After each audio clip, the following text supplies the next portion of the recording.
Hi, I'm Bud. And I'm Renee. In this video, we're in Parke County, Indiana. Parke County is a covered bridge capital of the world. With 31 covered bridges, there's no area in the world that has more. How many covered bridges do you think we'll see, Renee? Well, let's start with 6. Okay, I'll say 9, so you let us know at the end of the video. We'll do 6 to 9, maybe more covered bridges, check out a few grist mills, do a hike at Turkey Run, and check out some of the other attractions. So come along with us as we explore Eden. You don't think we can see all the covered bridges? No. No? I don't think so. Not enough time? No. Maybe. We're all packed up and we're ready to roll. We got 6 more hours to the next time zone. All of the God-given wonders we'll see. Hiking the trails with you beside me. There's nothing I'd rather do than explore Eden with you.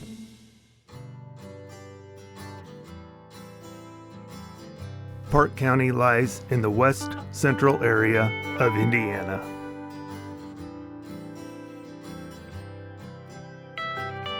We're setting up camp at Raccoon Lake Recreation Area.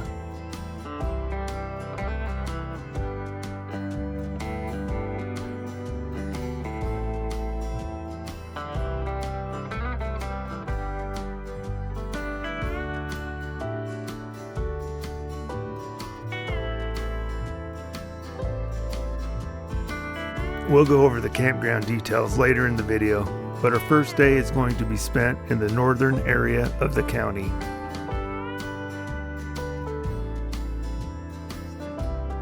Parke County is Amish country, and you'll see several buggies on the road, so be cautious as you drive. What do you weigh? I'm just under 200 pounds. No, the truck. We're good, around 3 tons. Cox Ford Bridge is just south of Turkey Run State Park. This is the first covered bridge we'll make a stop at. The Cox Ford Bridge was built in 1913 by Joseph Bridgeton. It crosses Sugar Creek. It was built to replace a metal bridge that washed out during the 1913 flood. The arches in the bridge come from a bridge that was built in 1843, but was also washed out during the 1913 flood. The bridge length is 176 feet with a width clearance of 16 feet and a height clearance of 13 feet. Our next stop is Turkey Run State Park.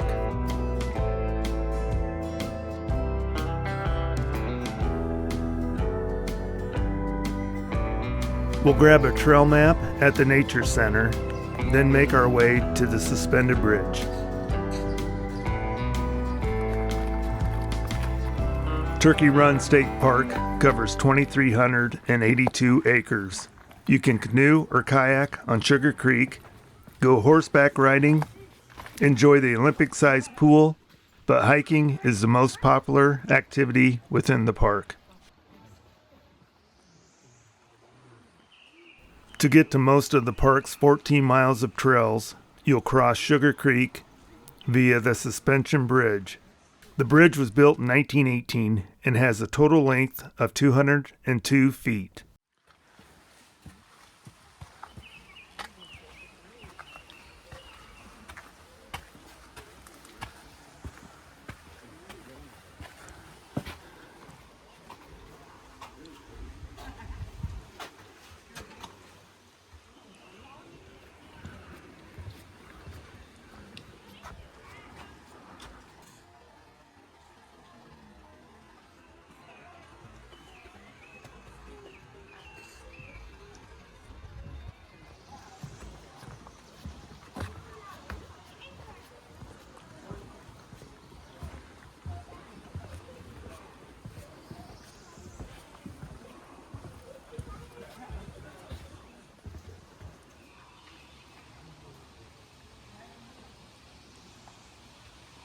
We've gone to our left, and from here we'll follow Trail 3 clockwise.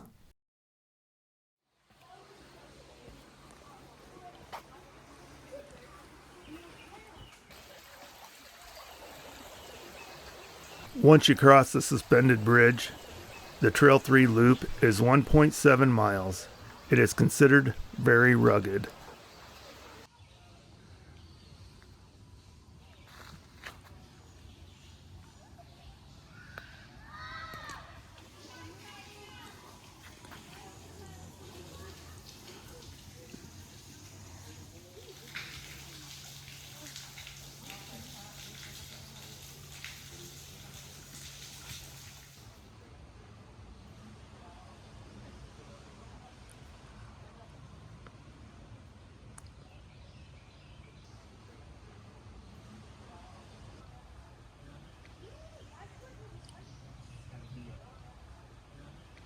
The trail follows the cliffs along Sugar Creek for a little over a quarter mile before turning right into Bear Hollow.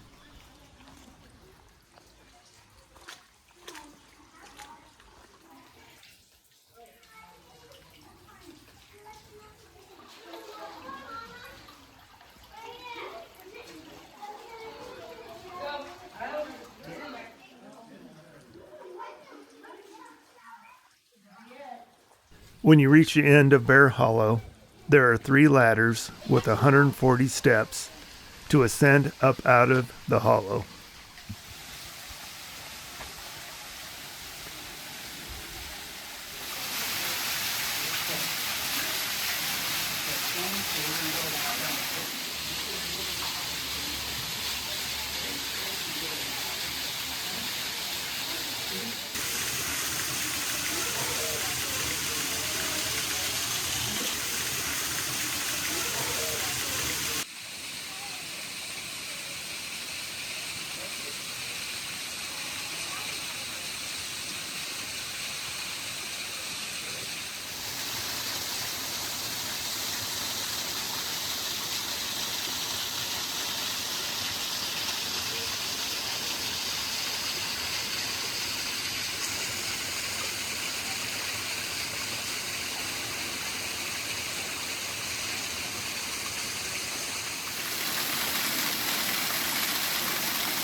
After you climb the first 2 ladders, you can follow a boardwalk that is Trail 5, or you can climb the 3rd ladder and continue on Trail 3.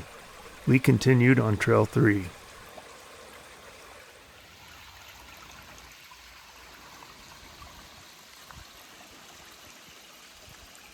Trail 3 will continue along the creek bed and eventually will cross into the woods where you'll reach your highest elevation gain of 351 feet before descending into Rocky Hollow.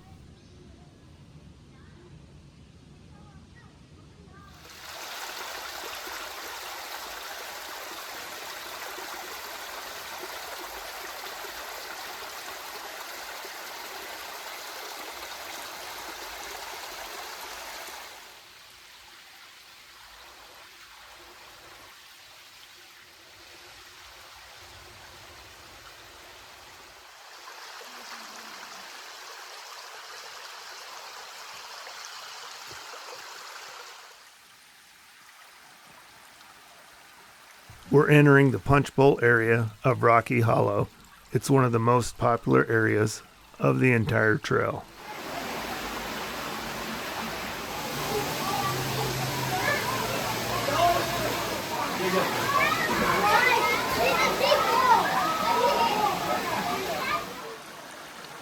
Leaving the Punch Bowl, the passage becomes narrow for quite a distance.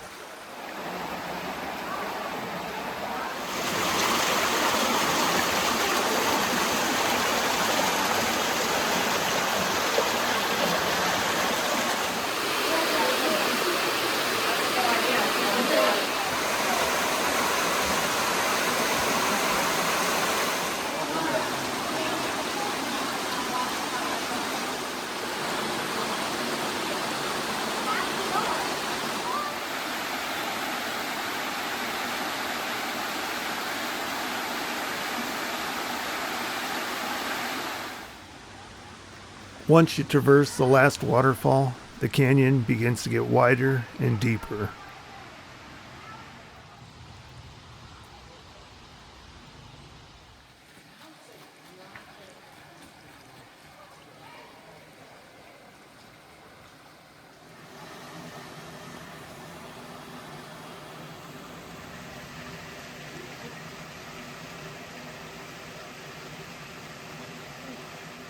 We've hiked this trail once before, going to the right, taking the trail counterclockwise.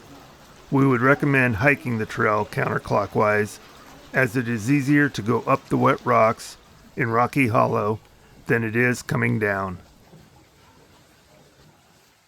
Once you've reached the boardwalk, you're near the completion of the Trail 3 loop.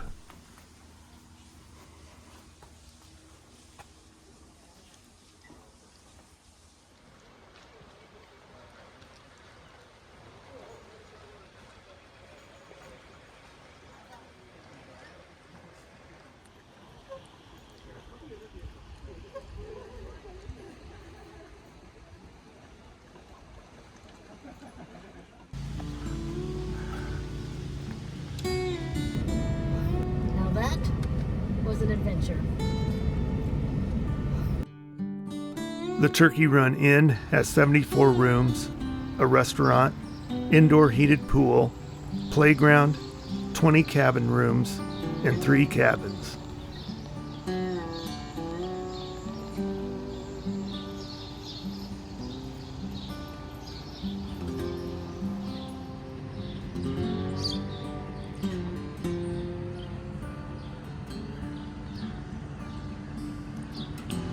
The Narrows Covered Bridge sits within the east boundary of Turkey Run Park. It can be reached by hiking Trail 4 or by car. It was built by Joseph Britton in 1883 at a cost of $3,400.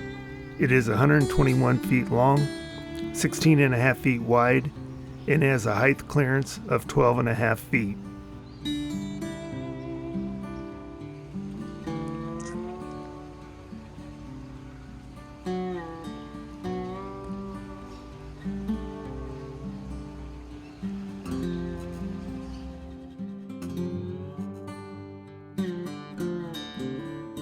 The Lusk Homestead is a short walk from the bridge.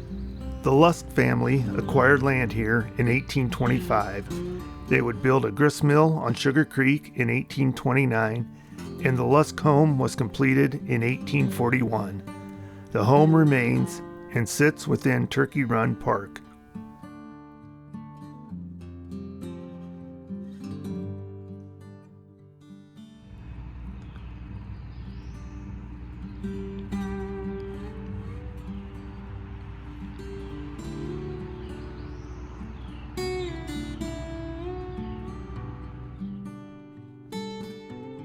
The Turkey Run State Park Campground features 213 electric campsites, 6 of which are wheelchair accessible. Campsites are reservable 6 months in advance, and the campground fills up quickly during the summer months. Our next stop is lunch. It's a late lunch, and we're going up the creek right across from the campground entrance. Up the Creek is a unique restaurant that serves pizzas, wraps, nachos, toasted subs, salads, soft-serve ice cream, cones, sundaes, milkshakes, and adult beverages. There's indoor and outdoor seating.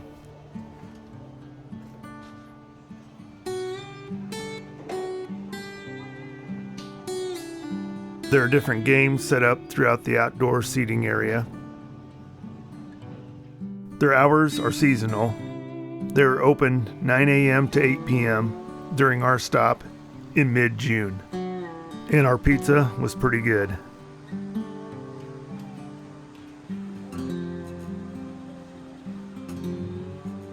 Cox Ford Bridge was our first stop. Then the Narrows Bridge within the park. Next we'll stop at Wilkins Mill Bridge, and then we'll make a stop at the longest bridge in the county, the West Union Bridge. Wilkins Mill Bridge was built in 1906 by William Hendricks. It was built to access Wilkins Mill. The mill was demolished in 1947, but the bridge remains in use. It is 120 feet long, 16 feet wide, and has a height clearance of 13 feet.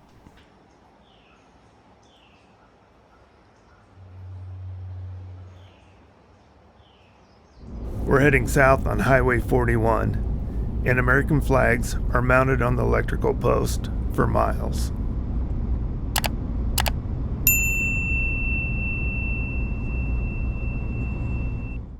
The West Union Bridge was built in 1876 by Joseph Daniels. Daniels built nearly 60 covered bridges in Indiana between 1855 and 1900. The West Union Bridge is an excellent example of Daniels' use of the Burr arch truss design. It uses two sets of arches to span 315 feet. It has a width of 17 feet and a height clearance of 14.5 feet. It is one of the nation's best preserved examples of the Burr truss.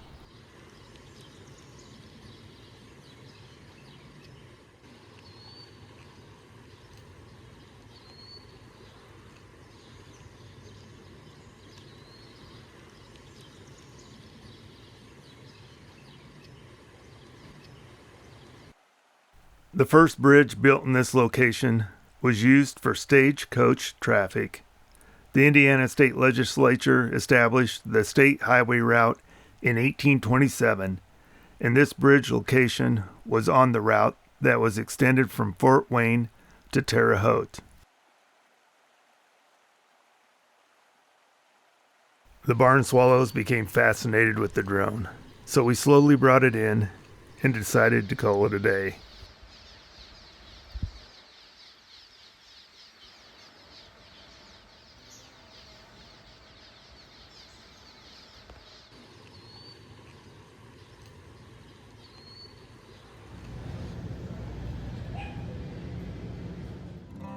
The Parke County Visitor's Guide has 5 routes with bridges, attractions, and turn-by-turn instructions. The routes are color-coded, and there is signage along the route with an arrow in the color of the route you are taking. Today we're taking the black route.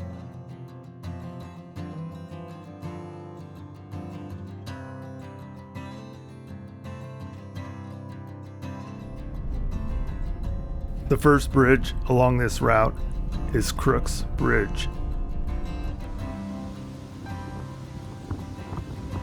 Cox Bridge was built in 1856 by Henry Wolfe. Its total length is 154 feet, with 132 feet spanning Little Raccoon Creek. Its width is 14 feet, and it has a height clearance of 10.5 feet.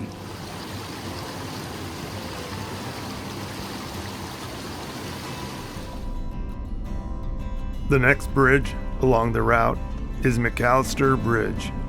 It was built in 1914 by Joseph Britton. So this is McAllister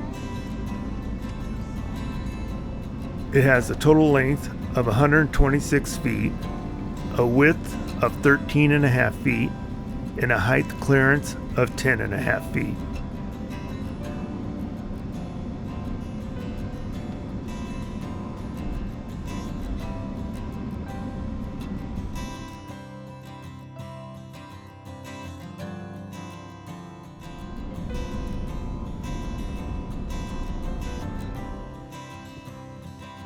Continuing along our route, Neat Bridge is just a few miles down the road.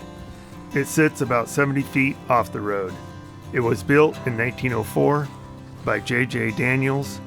It has a length of 126 feet and a width of 13 feet. Our next stop is the town of Bridgeton. Turn left onto Hawkins Road. A mill was built in this location in 1823. The town applied for a post office in 1849 and became known as the town of Bridgeton. The case log cabin is the original homestead cabin of the Seba H. Case family, built in 1822.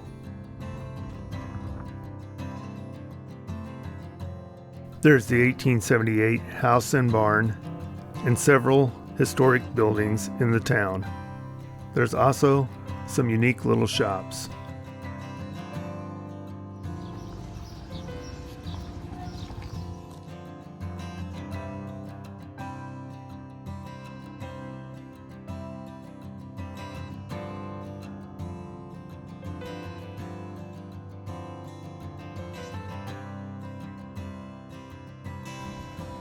The Bridgeton Covered Bridge was originally built in 1868 by a crew led by J.J. Daniels. It has two sets of burr arch trusses and a length of 267 feet, with a width of 13 feet and a height clearance of 12 feet. The bridge would be destroyed by an arsonist in 2005 who had attempted to burn two other bridges. It was rebuilt in 2006 by Dan Collum and a community of volunteers.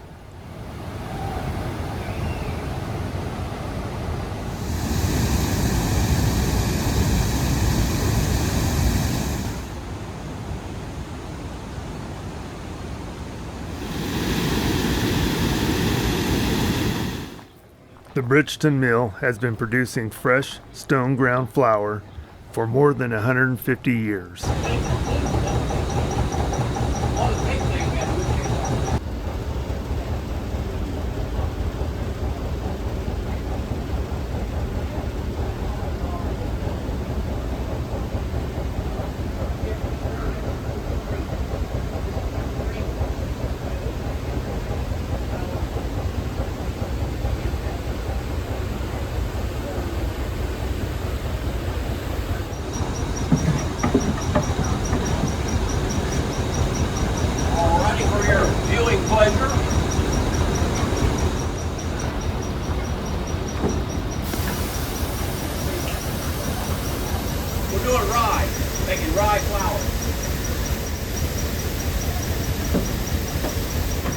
Yeah, this grinds it fine, and I have a flour screen in there, and that takes out the gritty. Okay. It's kicked out the back, I regrind it until all goes through. Then I got nothing but a pile of hulls. I don't want to throw them away, I sell them. Okay. Rye bran. Bran's good for you.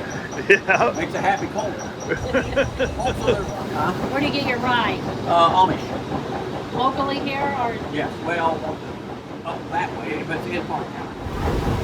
I always try to get organic or natural. Yes. For the Amish, they don't use fertilizer, they don't use any chemicals, pesticides, anything.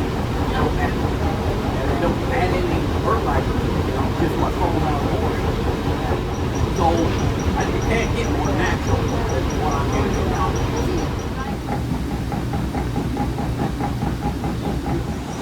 Makes your pastry flour has less than that. All-purpose flour is it's a mixture. Got it. Especially after cold, the bread flour is big. Now this is a naturally white wheat, comes from Montana. They're very proud of it. Then here's your high corn.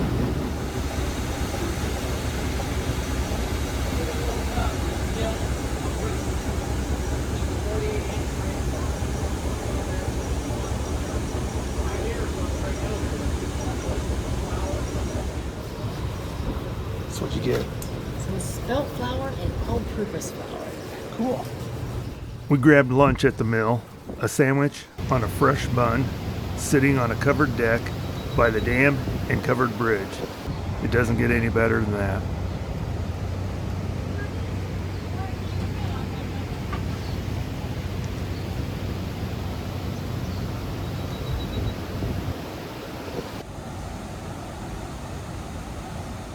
This morning we headed south out of Rockville, stopped at Cox Bridge, McAllister Bridge, Neat Bridge, and Bridgeton.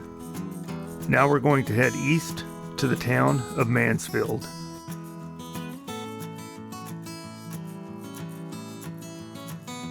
A village began here in 1820. It was named New Dublin. The first mill was built on this site in 1821, and with the mill, the village prospered. The villagers would change the name of the village several times, and by the 1830s, they had settled on the name Mansfield.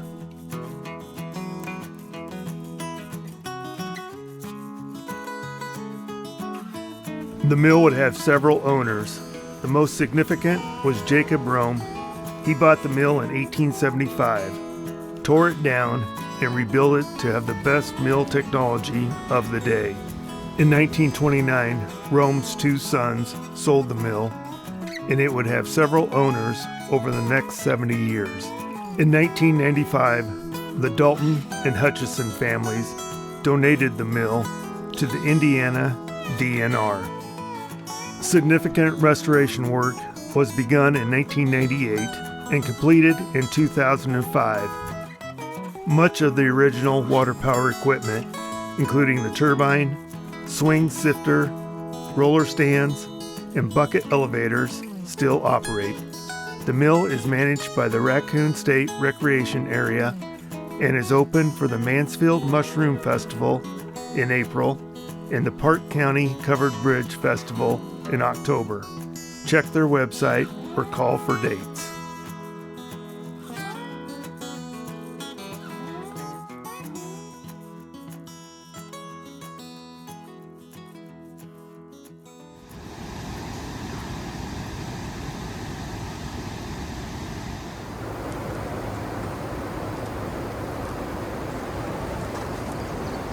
The Mansfield Covered Bridge was built in 1867 by J.J. Daniels. It is 279 feet long, making it the second longest bridge in the county. It's a double-span bridge utilizing a central pier in the creek. It spans Big Raccoon Creek. Most of the bridges we've seen utilize the Burr Arch Truss that was invented by Theodore Burr in 1804 and received a patent in 1817. The Burr Arch utilizes a combination of an arch and a multiple king post truss design.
When you complete the black route, you're back in Rockville.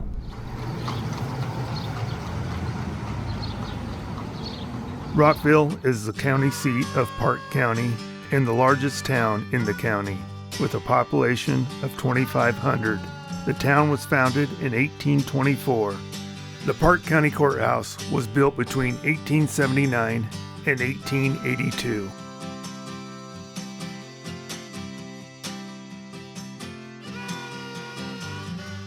We're going to make a quick stop at the G&M Variety Store.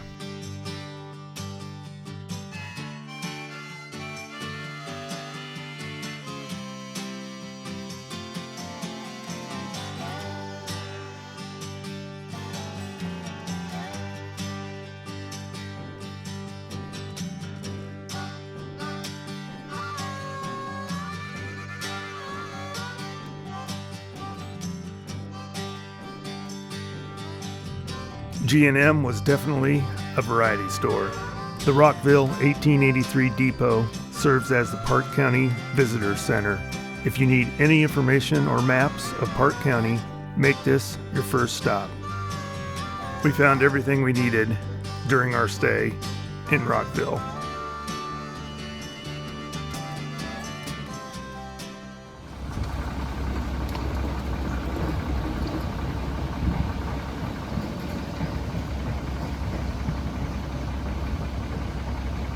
Sanitarium Bridge was built in 1919 by Joseph Bridgeton.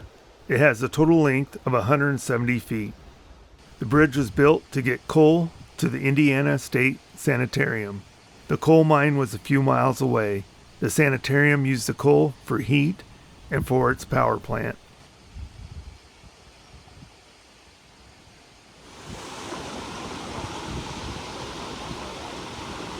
The sanitarium was mainly used for people who had tuberculosis. It is currently privately owned, and for a fee and a waiver, you can do a self-guided tour, or you can do a guided haunted tour.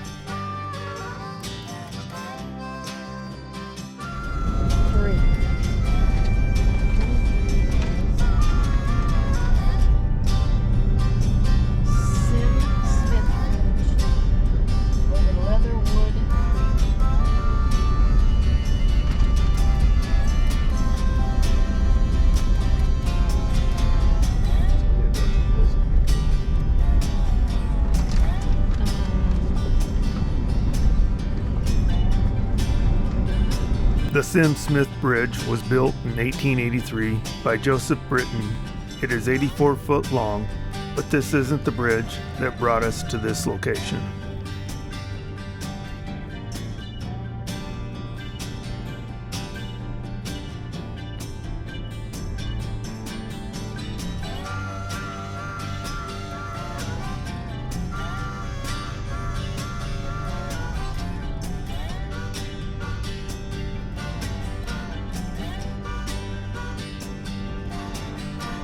I didn't even see this squirrel till I was going through the video.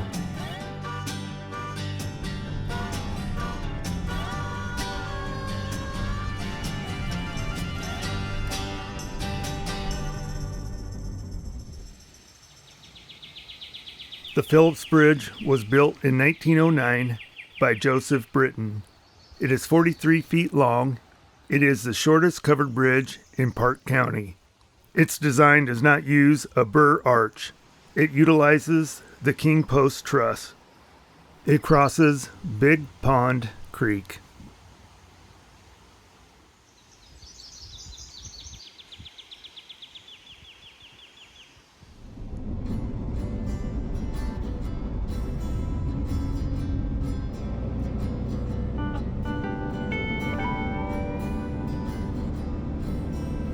Now this is one nice courting buggy with a fine looking, what I believe to be standard bred horse pulling it. We're going to make a quick stop at Billie Creek Village. Billie Creek Village was formed in 1969. Its goal was to save historic structures from demolition by moving them to this location. It sits on 70 acres and serves as a living history museum of a small town in the late 1800s to early 1900s. You will cross the Beeson covered bridge to get to the village. The Beeson Bridge was built in 1906. It is 55 feet long and is the only bridge in Parke County built by a professional construction company. The bridge has survived storms, floods, and 2 arson attempts, both in 1979.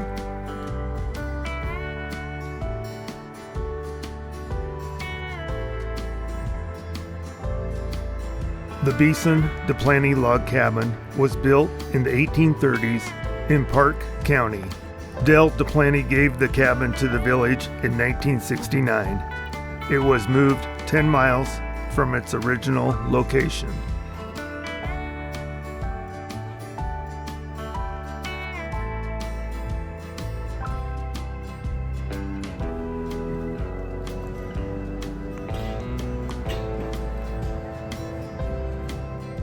St. Joseph's Catholic Church was erected in Rockville in 1886 and served the congregation for 85 years.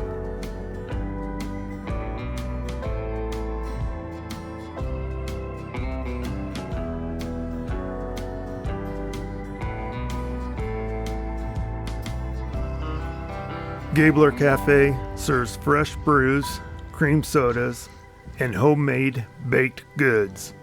It is the only building in Billie Creek that is air conditioned.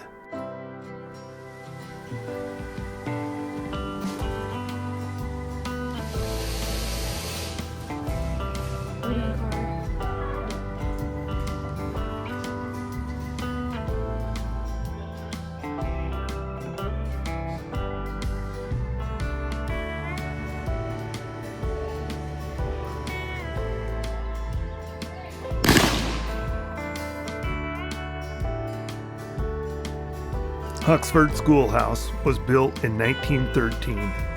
It was one of the last one-room schools in Parke County.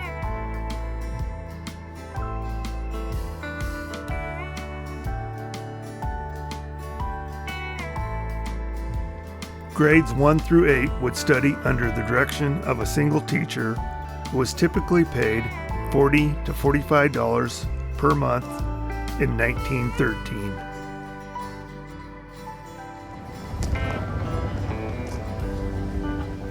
The general store was built in the town of Annapolis in Parke County between 1850 and 1860. It was the center of a thriving Quaker community. The store remained in its original condition and was moved to Billie Creek in 1968.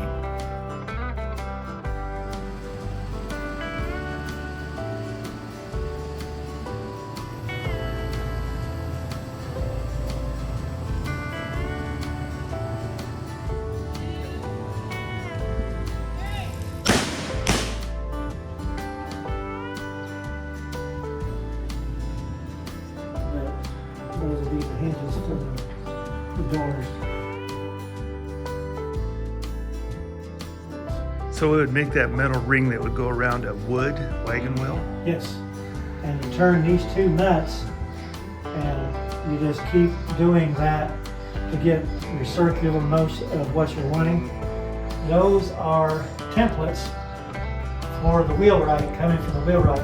He builds a template, this all the way across, and then taper it the other way. And set them in that forge, and we heat them up to critical temperature. And we will actually bring them out. We bring them out on the anvil, hammer it, and it actually melts the tube, and you're tapping the tube together. And tap the other side and basically get it all blended. And once we get it blended all the way, then we put back in here, overall a ½ inch smaller than the wheel, and the whole circumference of the wheel. And what happens, we heat this up to like a cherry red color in a fire, and this expands when it gets hot. And then we set it down on her, and you beat it down on her very quickly. And as it's burned, it'll actually burn into the wood, and then we start cooling it, and it shrinks. And that's what shrinks. It tightens everything up on that wheel, and it actually burns in kind of a C shape into the wood wheel, and that's what holds that wagon wheel on there. It can't walk off as it burns its way into the edges. And it's all in just the shrink factor of the metal expanding that little bit.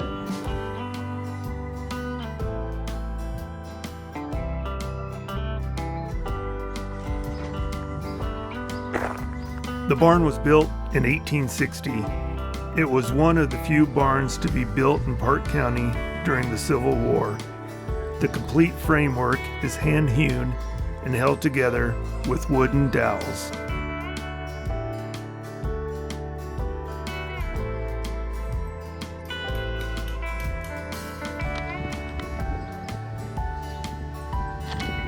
When Vikings used adze, early Europeans used broad axes. So most of the work when you do a broad axe, you need two, most of the time. Your felling axe, which is symmetrical, shape, and your broad axe is not asymmetrical. It's flat on one side, it's flat on this side, and curved on this side. Usually when I do it, I back up and I walk backwards as I'm going. And then you're trying to get this. Your goal is to get a continuous curl. And really all these two tools are to take it from a rough, jagged shape to a fairly smooth shape. So this is a barn. We don't care how smooth it is. I just need square edges that I can lay out my marks for cutting joinery for when I go and stand the building. Chopping it out like this. Like that. Billie Creek Village has 38 historic buildings and structures and hundreds of antiques and artifacts. We don't have time to show them all in this video, but there are 2 more structures that we want to check off. Billie Creek Bridge was built in this location in 1895 by Joseph Bridgeton. It is 62 feet long. Its original cost was $820.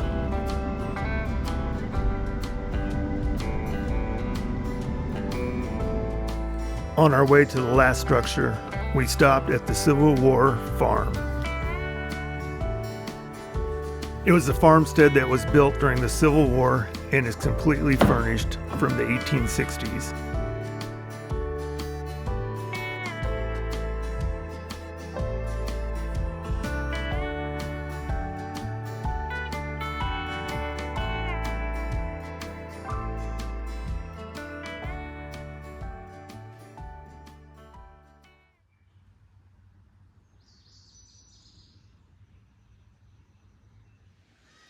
Leatherwood Station Covered Bridge was built by Joseph Bridgeton in 1899. It is 72 feet long, and its original cost was under $680. It was named after the Leatherwood Creek and Railroad Station.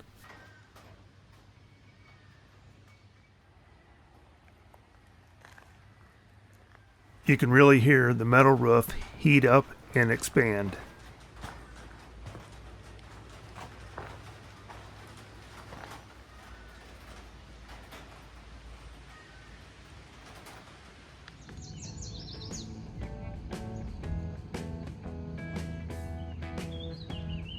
Raccoon Lake Recreation Area covers 2,005 acres of land, and the lake is 2,060 acres.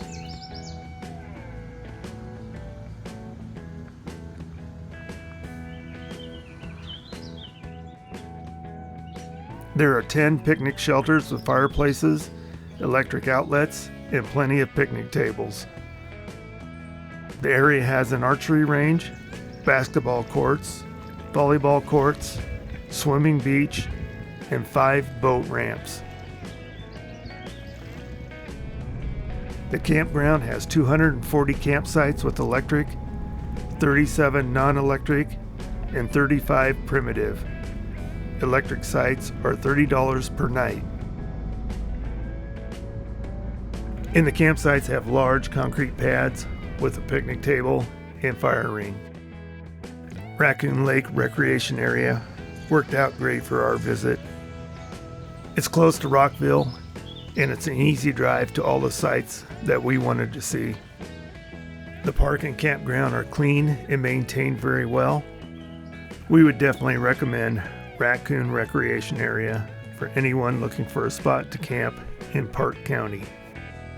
If you enjoy historic structures, country roads, covered bridges, grist mills, scenic hikes, and friendly people, then Parke County, Indiana is the place for you. If you like the video, please like and subscribe. Take care of yourself and those around you, and get out there and explore Eden.